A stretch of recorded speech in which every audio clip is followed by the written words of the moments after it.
is severe. Most large bakeries are closing their doors due to a lack of flour and fuel.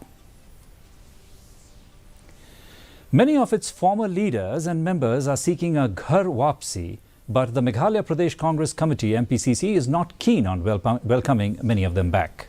Congress Legislature Party leader Ronnie V. Lingdaw said on Tuesday that a lot of people want to come back to the Congress, but the party cannot simply accept anyone and everyone because it has certain procedures.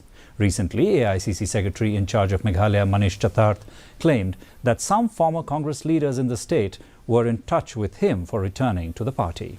Lingdaw said anyone who rejoins Congress has to start all over again as a primary member of the party. A lot of people want to come back to the Congress, but then we simply cannot accept anyone and everyone.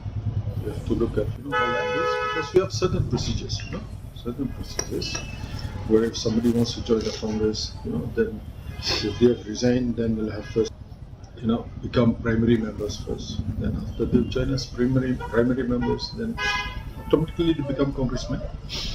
So that is the procedure. Okay, so but then people have realized now that this is a national party, the oldest national party in the country, almost 140 years old. So yes, in politics, you go up and down, but then a party that